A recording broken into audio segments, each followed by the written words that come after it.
Xander's smile faltered, and for a moment, Leela saw a flash of uncertainty. Just work stuff, nothing to worry about. But Leela's instincts were screaming at her. Something was wrong. As they walked to the coffee shop, Xander's phone buzzed again. He glanced at it, his expression darkening. Leela's eyes narrowed. Who's that?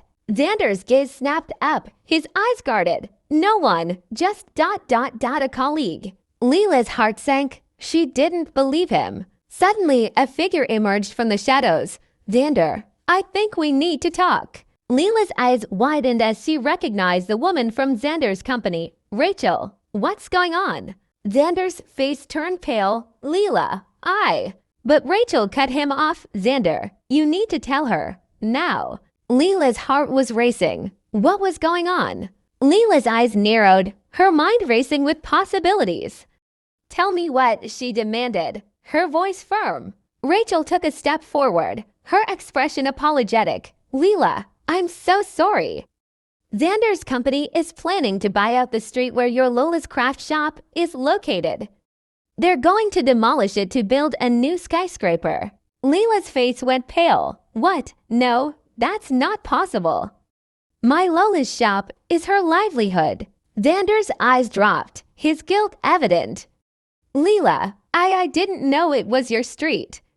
I swear, I didn't know. Leela's anger flared. You didn't know. You're the CEO. How could you not know? Rachel intervened. Leela, Xander's trying to stop the deal. He wants to find another location for the skyscraper. But Leela wasn't having it. No, it's too late. You've already destroyed our lives. Get away from me, Xander. Xander reached out, but Leela pushed him away. Don't touch me. You're just like all the rest.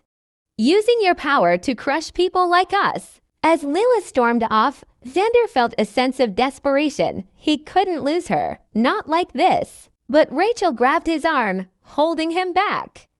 Xander, let her go. You've got bigger problems.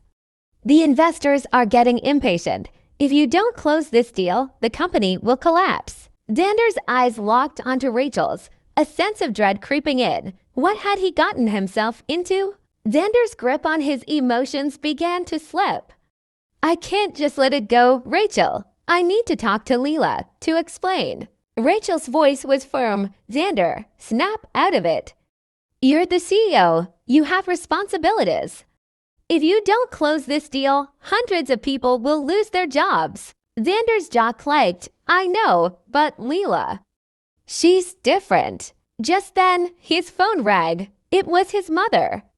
Xander, darling, I heard about the deal.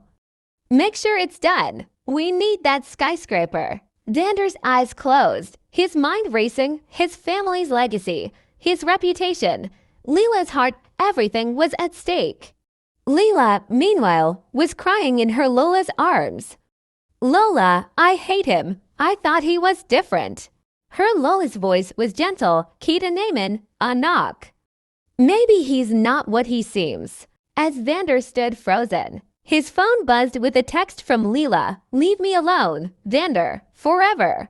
Xander's heart sank. He had to choose his family, his company, or Leela. Suddenly, his office door burst open.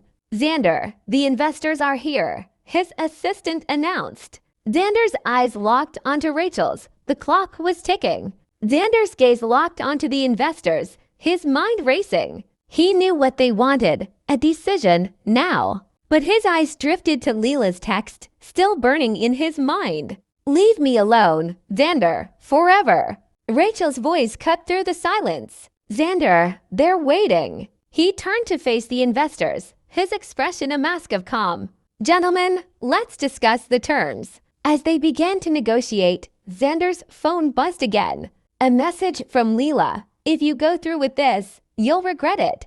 Xander's gut twisted. Was she threatening him or warning him? The investors leaned in, their voices growing louder. We need a decision, Xander.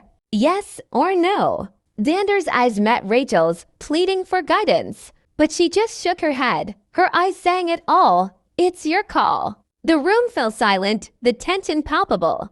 Xander's voice was barely above a whisper. I need more time. The investors' faces fell, their expressions incredulous. More time? We've given you months. As they began to argue, Xander's phone buzzed once more. This time, it was a photo of Leela, standing in front of her Lola's shop, a sign reading for sale in the background. The investors' leader sneered. Looks like you've got more to lose than just your reputation, Xander. Xander's control snapped. Get out, all of you. I need to think. As the room emptied, Rachel lingered, her voice soft. Xander, what's going on? Xander's eyes were cold. It's none of your business, Rachel. Just make sure I'm not disturbed. The door closed, and Xander was alone. The silence was deafening. As Xander sat in silence, his phone buzzed again. Leela's message, Lola's shop is being auctioned off tonight. If you care, you'll be there. Xander's eyes widened. Auctioned off. He hadn't seen that coming. He jumped up, grabbing his keys. He had to get to that auction. But as he reached the door, his mother burst in, her face livid. Xander, what are you doing? The investors are furious. You can't back out now. Xander's jaw clacked. Mother, this isn't about the deal. It's about Leela. His mother's expression softened, a calculating glare in her eyes. Ah, the little craft girl. She's got you hooked, doesn't she? Xander's anger flared. That's not fair, Mother. Leela's got nothing to do with this. But his mother just smiled. Everything's about business, Xander. Remember that. Xander pushed past her, determined to get to the auction. But as he reached the door, he received another message. This time from an unknown number. The bear has tripled the offer. Auction's going to go fast. Xander's heart sank. He was running out of time.